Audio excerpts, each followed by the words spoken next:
Assalamualaikum warahmatullahi wabarakatuh.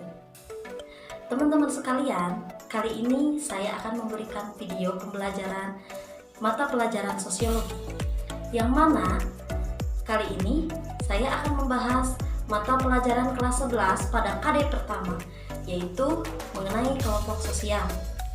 Di mana teman-teman sekalian, tujuan pembelajaran kita kali ini yaitu yang pertama, untuk mengetahui pengertian dari kelompok sosial. Yang kedua, untuk mengetahui dasar-dasar pembentukan kelompok sosial. Dan yang ketiga, untuk mengetahui tipe-tipe dari kelompok sosial. Nah, untuk selanjutnya, mari kita simak dalam slide berikut ini. Pada bagian ini, saya akan membahas mengenai kelompok sosial, di mana tujuan pembelajaran kita yaitu pertama, mendeskripsikan pengertian kelompok sosial, mengidentifikasi tipe-tipe kelompok sosial, mendeskripsikan dimensi hubungan antar kelompok, mendeskripsikan dinamika kelompok sosial di Indonesia, memahami dan menghargai berbagai kelompok sosial di sekitar kita, memperdalam nilai agama yang dianutnya dan menghormati agama lain, serta mensyukuri keberadaan dan keberagaman kelompok sosial di masyarakat sebagai anugerah Tuhan yang Maha Kuasa. Adapun nilai yang akan kita ambil yaitu nilai religius, kepedulian sosial, toleran, rasa ingin tahu, kerjasama, dan saling menghargai. Nah, teman-teman sekalian, pengertian dari kelompok sosial, di mana kelompok sosial adalah kumpulan individu yang memiliki hubungan dan saling berinteraksi sehingga mengakibatkan tumbuhnya rasa kebersamaan dan rasa memiliki. Kenapa kita harus berkelompok atau perlu akan orang lain? Karena manusia mempunyai dua hasrat. Yang pertama, ingin menjadi satu dengan masyarakat yang ada di sekitarnya. Artinya manusia membutuhkan orang lain, tidak bisa hidup mandiri dan tidak bisa hidup berdiri sendiri. Pasti manusia saling membutuhkan satu sama lain. Yang kedua, yaitu menjadi satu dengan lingkungan yang ada di sekitarnya. Yang pertama di masyarakat, yang kedua dengan lingkungan di sekitarnya. Karena kita pun membutuhkan akan alam, dan alam pun pasti bermanfaat untuk manusia. Sebelum ke ciri atau syarat anggota kelompok sosial, mungkin kita tidak menyadari ya bahwa sejak lahir hingga sekarang kita senantiasa menjadi bagian dari anggota kelompok atau berbagai jenis kelompok sosial. Dapatkah Anda menelusuri dalam kelompok apa saja Anda pernah menjadi anggotanya? Kita dilahirkan dan dibesarkan dalam sebuah kelompok yang dinamakan keluarga. Selain keluarga, kita juga termasuk anggota kelompok agama tertentu, suku bangsa tertentu, kelompok olahraga tertentu mungkin, dan organisasi tertentu seperti OSIS, pramuka, partai politik, remaja masjid, dan lain sebagainya. Nah, itu merupakan kelompok sosial. Adapun di sini, teman-teman sekalian, menurut Robert King Merton, syarat terjadinya kelompok sosial yang pertama, mereka memiliki pola interaksi. Seperti gambar di samping, adanya pola hubungan, pembicaraan, pola interaksi antara satu dengan lainnya. Nah, itu syarat dari kelompok sosial. Yang kedua, pihak yang berinteraksi mendefinisikan dirinya sebagai bagian dari anggota kelompoknya, bahwa dia sendiri mengakui dia sebagai bagian dari anggota kelompoknya. Yang ketiga, pihak yang berinteraksi didefinisikan oleh orang lain sebagai anggota kelompoknya, dan kita juga diakui oleh orang lain bahwa kita anggota dari kelompok tersebut. Nah, adapun menurut Sujono Sukanto nih teman-teman, Sujono Sukanto ini merupakan tokoh sosiologi asal Indonesia, di mana dia mengemukakan ciri dari kelompok sosial ada beberapa. Di antaranya, yang pertama, adanya kesadaran sebagai bagian dari kelompok yang bersangkutan, bahwa kita menyadari kita anggota dari bagian kelompok tersebut. Yang kedua, ada hubungan timbal balik antara anggota yang satu dengan yang lainnya dalam suatu kelompok itu. Yang ketiga, ada suatu faktor pengikat yang dimiliki bersama oleh anggota-anggota kelompok. Nah, di poin yang ketiga ini nih, bahwa kelompok tersebut mempunyai tujuan yang sama, mempunyai ikatan batin yang sama. Contohnya, kalau di dalam suatu kelompok kelas nih, kelas A atau IPS 1, di mana kelas tersebut pasti memiliki tujuan yang sama, yaitu untuk meraih cita-cita, dan mereka saling berinteraksi satu sama lain, mempunyai kesadaran bahwa dia bagian dari kelas tersebut. Dan yang keempat, yaitu memiliki struktur, kaidah dan pola perilaku bersama. Artinya di dalam suatu kelas pastikan teman-teman ada yang namanya ketua kelas nih, ada yang namanya sekretaris, ada yang namanya bendahara. Nah, itu merupakan struktur dari kelompok tersebut. Kemudian bersistem dan berproses. Artinya kelompok tersebut ada karena adanya kurun waktu yang lama. Kalau suatu kelompok hanya bersifat sementara, itu merupakan bukan kelompok sosial. Nah, adapun di sini tipe kelompok sosial ada beberapa menurut para ahli. Yang pertama, menurut Emil Durkheim, ini salah satu tokoh sosiologi. Durkheim membagi kelompok sosial atau tipe kelompok sosial ke dalam dua tipe. Yang pertama, solidaritas organik, dan yang kedua adalah solidaritas mekanik. Solidaritas organik merupakan bentuk solidaritas yang telah mengenal pembagian kerja. Bentuk solidaritas ini bersifat mengikat, seperti unsur-unsur di dalam masyarakat tersebut saling bergantung.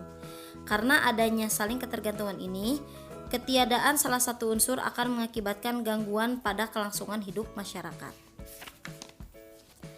Pada masyarakat dengan solidaritas organik, ikatan utama yang mempersatukan masyarakat bukan lagi kesadaran, melainkan kesepakatan yang terjalin di antara berbagai profesi hukum yang menonjol, bukan hukum pidana, melainkan ikatan hukum perdata. Sanksi terhadap pelanggaran kesepakatan bersama bersifat restitutif, artinya si pelanggar harus membayar ganti rugi kepada yang dirugikan untuk mengembalikan keseimbangan yang telah ia langgar. Nah, dari ciri kelompok organik ini, biasanya kelompok ini ikatannya tidak begitu erat. Mereka berkumpul hanya dengan kepentingan semata. Berbeda dengan kelompok yang memiliki solidaritas mekanik. Artinya, di solidaritas mekanik ini, masyarakat itu masih sederhana, belum mengenal pembagian kerja. Tiap-tiap kelompok dapat memenuhi keperluan mereka masing-masing tanpa memerlukan bantuan atau kerjasama dengan kelompok lain. Dalam masyarakat yang menganut solidaritas mekanik, yang diutamakan adalah persamaan perilaku dan sikap. Seluruh warga masyarakat diikat oleh kesadaran kolektif, yaitu kesadaran bersama yang memiliki 3 karakteristik: mencakup keseluruhan kepercayaan dan perasaan kelompok tersebut. Nah, jadi artinya sanksi dari solidaritas mekanik sendiri itu bersifat tidak memaksa. Jadi mereka itu sama-sama sadar. Ikatan kelompok solidaritas mekanik ini biasanya ikatannya begitu intim. Contohnya pada masyarakat pedesaan, di mana masyarakat pedesaan saling menolong itu menjadi suatu budaya di dalam masyarakat tersebut. Berbeda nih dengan solidaritas organik. Contoh halnya masyarakat perkotaan. Masyarakat perkotaan notabene masyarakatnya itu masing-masing. Mereka berkumpul hanya atas kepentingan mereka sendiri. Nah, itu. Yang kedua, menurut salah satu tokoh sosiologi juga, yaitu Ferdinand Tönnies, dia mengemukakan 2 teori. Yang pertama yaitu Gemeinschaft. Yang kedua yaitu Gesellschaft. Artinya kalau dalam bahasa Indonesia Gemeinschaft itu artinya itu paguyuban, merupakan bentuk kehidupan bersama di mana anggota-anggotanya memiliki hubungan batin yang kuat, bersifat alami dan kekal. Contohnya nih, hubungan yang terdapat dalam keluarga, kelompok kekerabatan, dan hubungan dengan tetangga pada masyarakat tradisional atau pada masyarakat pedesaan. Nah, kalau yang kedua yaitu Gesellschaft, artinya itu patembayan. Patembayan sendiri merupakan kehidupan publik sebagai sekumpulan orang yang secara kebetulan hadir bersama. Tetapi setiap orang tetap mandiri, bersifat sementara dan semu.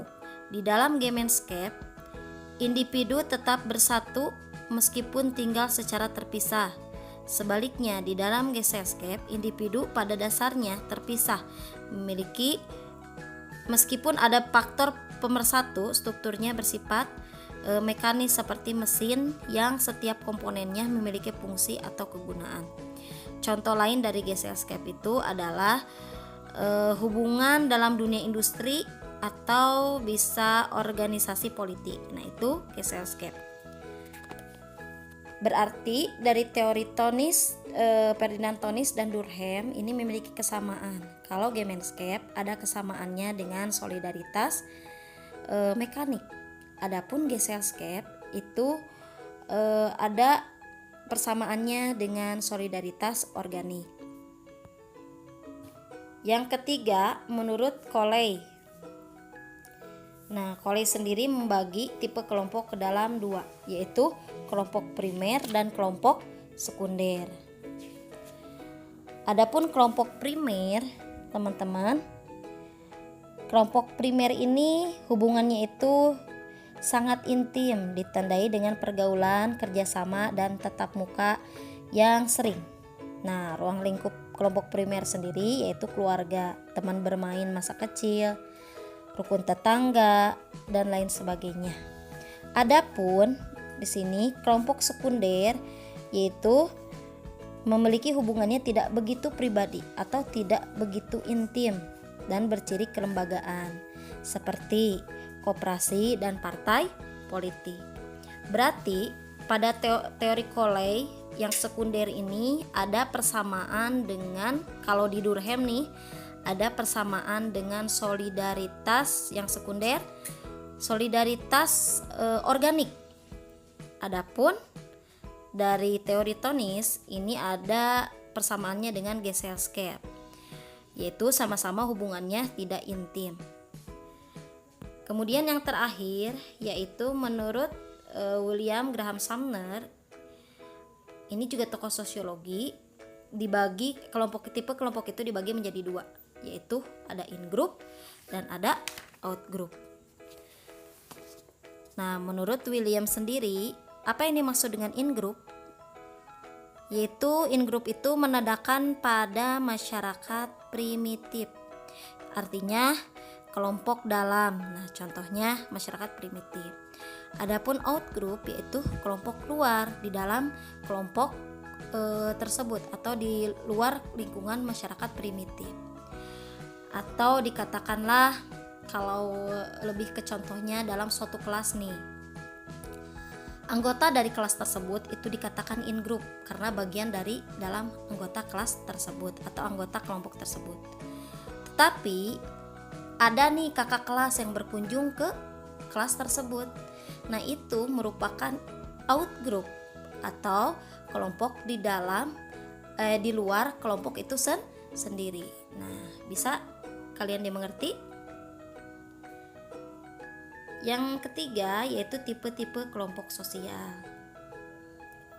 Berdasarkan besar kecilnya jumlah anggota kelompok, menurut Sujono Sukanto, kelompok sosial ini dibagi menjadi 3. Ini menganut teorinya George Simmel.